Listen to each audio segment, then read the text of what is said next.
അവിയൽ വയ്ക്കാനുള്ള പരിപാടിയാണ്. ആദ്യമായി ഗ്യാസ് കത്തിക്കുന്നു. അതിനുശേഷം നമ്മൾ കൽച്ചട്ടിയിലാണ് അവിയൽ വയ്ക്കുന്നത്. കൽച്ചട്ടിയിൽ വയ്ക്കുന്ന അവിയലിന് ടേസ്റ്റ് കൂടുതലാണ്. അതുകൊണ്ട് ആദ്യമായിട്ട് ചേന ഇടുകയാണ്. ചേന ഇട്ട് കൊടുത്തു. അതിനുശേഷം ഏത്തക്കായും ചേമ്പും കൂടെ ചീമച്ചേമ്പും കൂടെ അരിഞ്ഞതാണ്. പിന്നെ ഇത് കപ്പളങ്ങ, വെള്ളരിക്ക അല്ലെങ്കിൽ കപ്പളങ്ങ ഇത് വേണമെങ്കിലും ചേർക്കാം, ഇഷ്ടംപോലെ. ഇത് പിന്നീട് വഴുതനങ്ങയാണ്.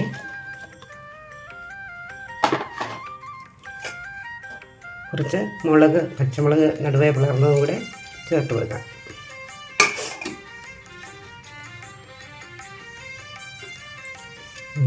രണ്ട് കറിവേപ്പിലയും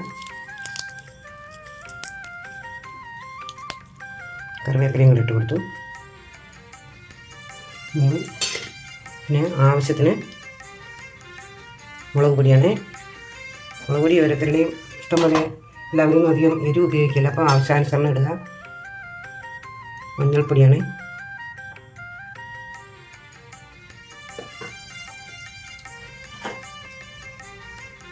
ആവശ്യത്തിന് ഉപ്പും കൂടെ ചേർത്ത്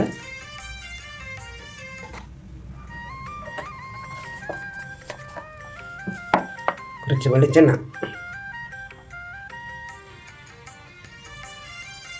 ഒഴിച്ച് അവിയൽ വേവിക്കുന്നത് നല്ല ടേസ്റ്റാണ്.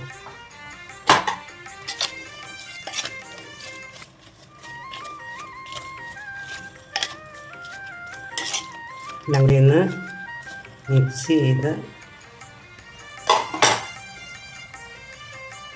ശകലം വേഗം, ഈ കഷ്ണം വേകാനായിട്ടുള്ള കുറച്ച് വെള്ളം മാത്രം ചേർത്ത് കൊടുത്ത് നമുക്ക് ഇത് വേവാനായിട്ട് വയ്ക്കാം.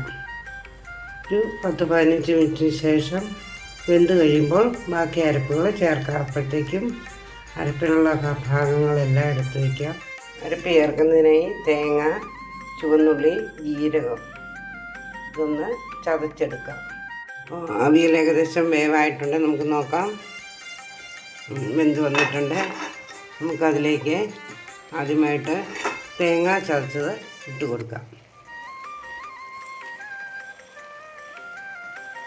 അതിനുശേഷം പിന്നെ പുളിക്ക് ആവശ്യമായിട്ടുള്ള തൈര്, കുറച്ച് തൈര് മതിയാകും.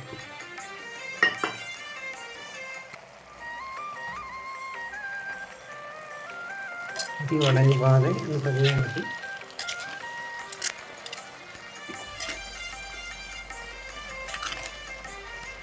കൊടുക്കാം.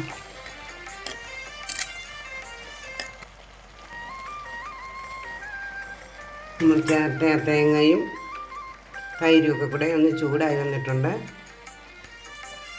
നമുക്ക് അത് അടുത്തായിട്ട് ഉള്ളി, ചുമന്നുള്ളി, ജീരകം, കറിവേപ്പില ഇതിൻ്റെ കൂടെ കുറച്ച് പച്ച വെളിച്ചെണ്ണ കൂടെ ചേർത്ത്, എണ്ണയും കൂടെ ചേർത്ത് അത് ചേർത്ത് കൊടുക്കാം. ഇത് ചേർത്ത് കഴിഞ്ഞാൽ നമുക്ക് അധികം നേരം അടുപ്പത്ത് വെച്ചേക്കണ്ടല്ല, ഉടൻ തന്നെ തീ ഓഫ് ചെയ്യാവുന്നതാണ്. അപ്പോൾ തീ ഓഫ് ചെയ്യുന്നു.